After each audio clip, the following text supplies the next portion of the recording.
بس یا حسین، بس یا حسین، بس یا حسین۔ تیسری تقریر آپ حضرات سماعت فرما رہے ہیں حضرت رسول خدا کے آخری لمحات۔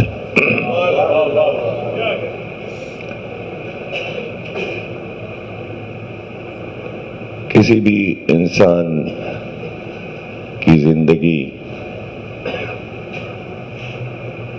کیسی گزری، اس کے لیے اس کی زندگی کے آخری دن بہت اہم ہوتے ہیں۔ اگر انجام بخیر ہوا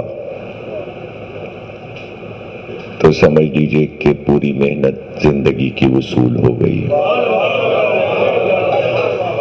لیکن سرکار دو عالم کے لیے ایسا کوئی مسئلہ نہیں تھا، یہ عام انسانوں کے لیے مسئلہ ہے۔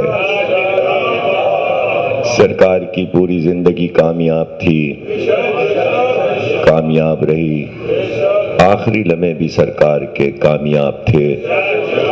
سرکار پردہ فرمانے کے بعد بھی کامیاب تھے، جس وقت آپ کی قبر بنی اس وقت بھی کامیاب تھے، آج تک کامیاب ہیں اور قیامت تک کامیاب رہیں گے، اور محشر میں بھی وہی کامیاب ہیں۔ آخری لمحات اس لیے نہیں دیکھے جا رہے کہ جس طرح دنیا والوں کے آخری لمحات دیکھے جاتے ہیں، نہیں، آخری لمحات امت کے لیے امتحان بن گئے۔ ہم اس لیے جائزہ لے رہے ہیں، سرکار کے آخری لمحات کو اللہ نے، امت نے جو محنت کی تھی لا الہ کے بعد، تو اللہ امت کا انجام دکھانا چاہتا تھا۔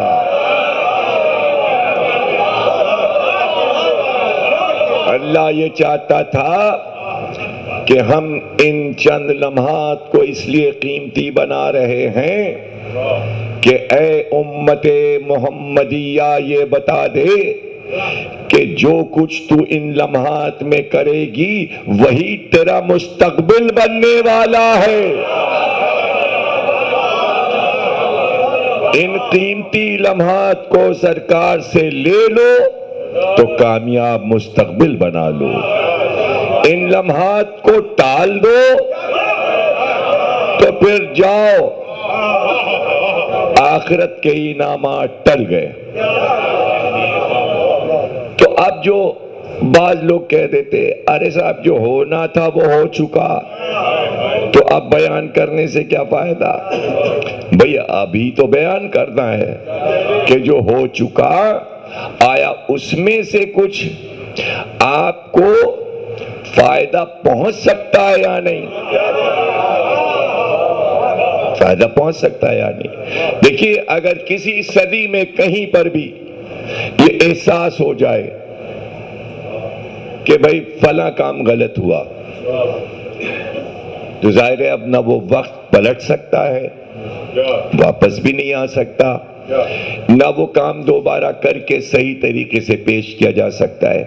لیکن ایک کام تو ہو سکتا ہے نا کہ نہ وقت پلٹے گا نہ کام پلٹے گا، لیکن جب یہ پتہ چل جائے کہ کام غلط ہوا تو یہ تو کہا جا سکتا ہے غلطی ہوئی، یہ تو اختیار میں ہے، یہ تو اختیار میں ہے۔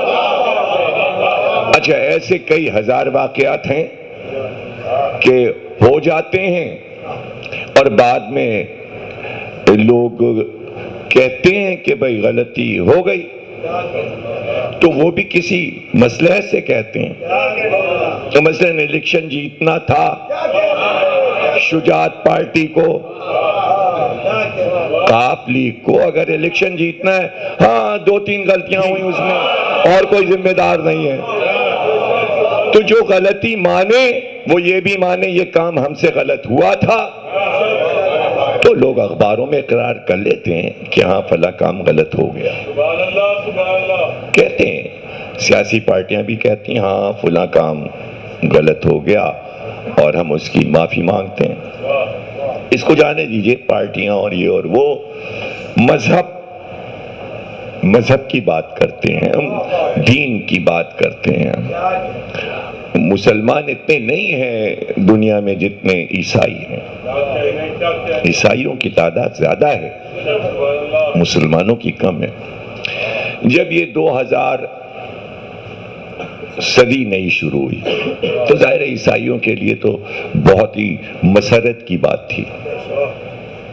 ان کی تو عید تھی، ملینیم کے جشن منائے انہوں نے، ملینیم کی یادگاریں بنائی. لندن میں بہت بڑا گلوب بنا ہوا ہے ٹیمز ندی کے کنارے جسے ملینیم پوائنٹ کہتے ہیں، اور آپ اسے دیکھ سکتے ہیں. جو لوگ لندن نہیں گئے کمپیوٹر پہ دیکھ سکتے ہیں.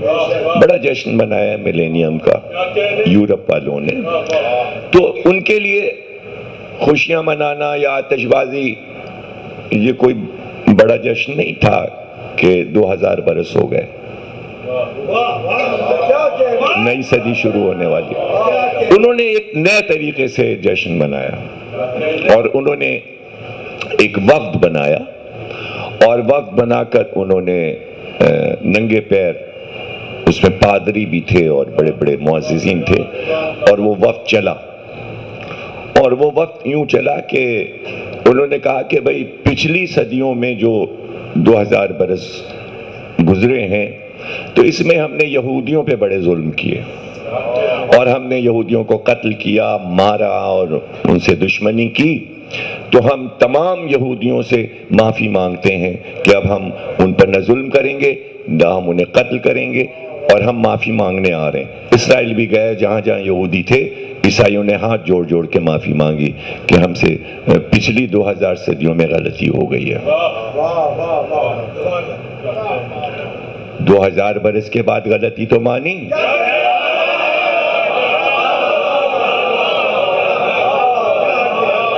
ہو سکتا ہے کہ وہ کام صحیح ہو، انہیں یہ احساس ہوا ہو سکتا ہے یہودیوں کا مارنا اچھا کام رہا ہو مسلمانوں کے لیے، لیکن عیسائیوں کو احساس ہوا کہ اب ہمیں میل سے چلنا چاہیے، کہ اگر یہودی اور عیسائی مل کے نہیں رہیں گے تو مسلمان ہمیں کھا جائیں گے.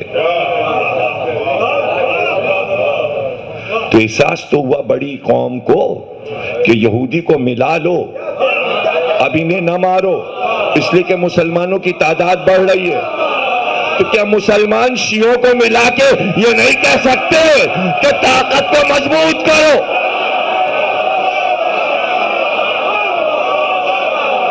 عیسائی عقل مند ہے، اپنے دشمن یہودی کو ملا سکتا ہے، لیکن اب ملانے کا تو کوئی مسئلہ ہے نہیں.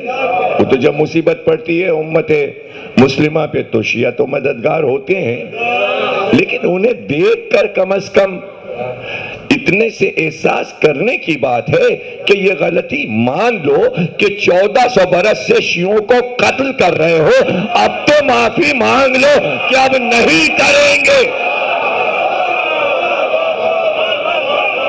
ہم نہیں کریں گے. اجے جو نہیں کر رہے ہیں کم از کم وہ ان کو تو سمجھائیں جو کر رہے ہیں. ایسا تو نہیں کہ سارے سنی مارے ڈال رہے ہوں شیعوں کو، پارا چنار میں، کوئٹے میں، یا پہلے کراچی میں، یا لاہور میں، یا پنجاب میں، یا جہاں بھی مار رہے ہوں، عراق میں. تو ظاہر ہے کچھ مخصوص لوگ مار رہے ہیں، سارے سنی تو نہیں شیعوں کو مار رہے ہیں. اچھا جو نہیں مار رہے ہیں وہ کہہ تو سکتے ہیں ان سے، بھائی آپ سنی بھائی ہو ہمارے، یہ کیوں ہمیں بدنام کر رہے ہو، ہم تو نہیں مار رہے ہیں. تو پوری امت کیوں بدنامی لے رہی ہے چند کے لیے؟ وجہ تو بتا دو.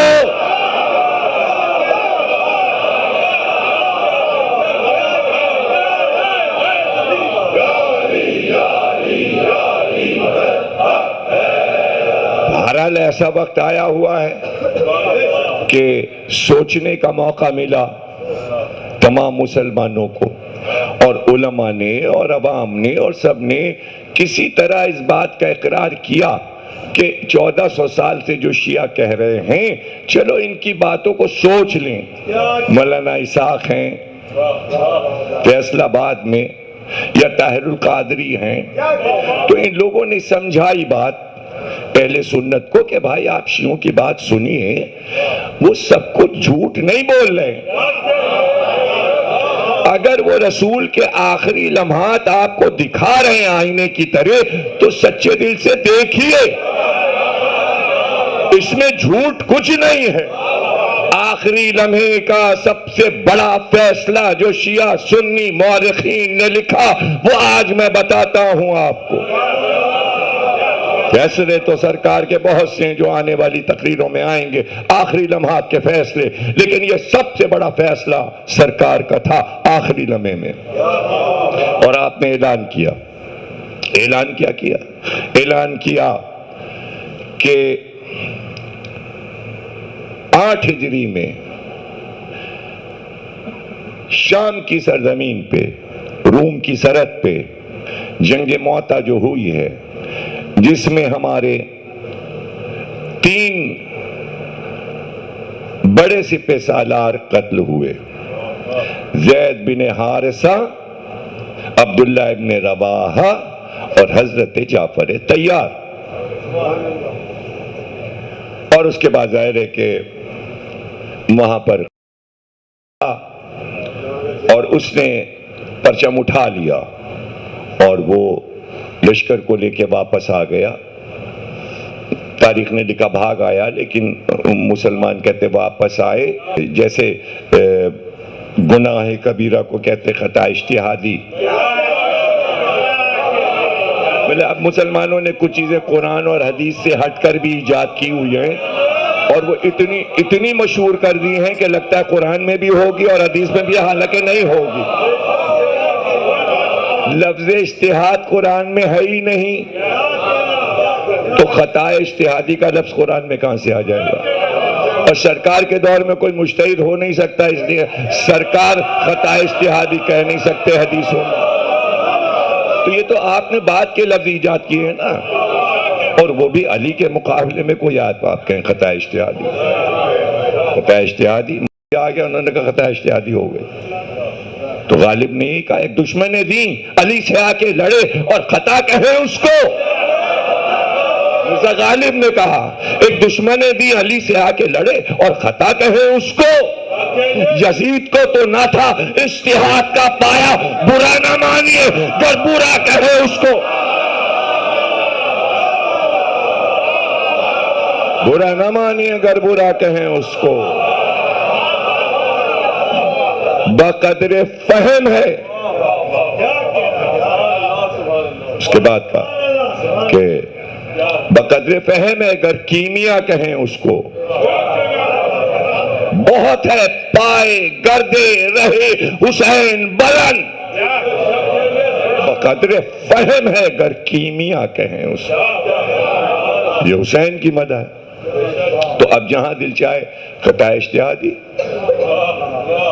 تو اسی طرح اصطلاحیں ایجاد کر لیں۔ لیکن جو بات میں بتانے جا رہا ہوں، یہاں پر مسلمان کوئی چیز ایجاد نہیں کر پائے، اور معذرت کے لیے الفاظ نہیں ہیں، تاریخ کے پاس لفظ نہیں ہیں کہ وہ بتا سکے۔ سرکار نے کہا کہ رومیوں سے انتقام لو جا کر، تمہارے قیمتی 3 آدمی قتل ہوئے ان کے ہاتھ سے، لشکر بناؤ۔ 2 لاکھ 2.5 لاکھ کا لشکر تیار ہوا، اور آپ نے مسجد میں آ کے اعلان کیا کہ اس لشکر کی سربراہی اسامہ بن زید کرے گا، یعنی زید بن حارثہ جو صحابی وہاں مارے گئے ہیں ان کا بیٹا۔ کچھ لوگوں نے کہا کہ 17 سال کا لڑکا ہے یہ،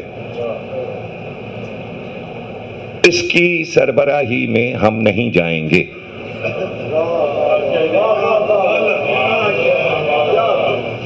اب یہاں پر میرا پہلا جملہ کبھی نہ بھولیے گا جب تک کہ تقریر چل رہی ہے، کہ امتحان رسول کے آخری لمحات رسول کا امتحان نہیں ہے، امت کا امتحان ہے کہ جو لا الہ کہہ کر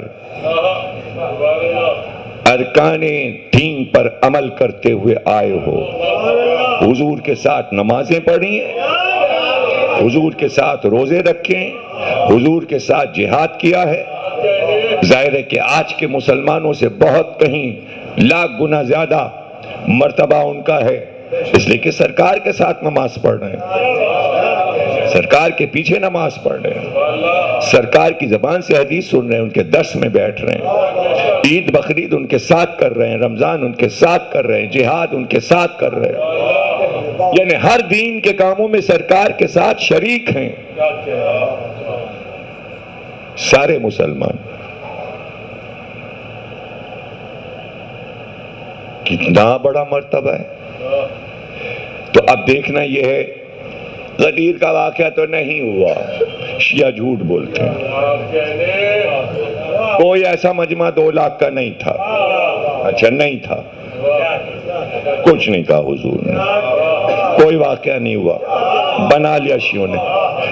یہ واقعہ ہوا کہ نہیں کہ 2-2.5 لاکھ کا لشکر بنا اور ایک 17 سال کے لڑکے کو حضور نے سربراہ بنایا۔ اب یہ بتاؤ کہ سب نے سربراہی اس کی مانی کہ نہیں مانی؟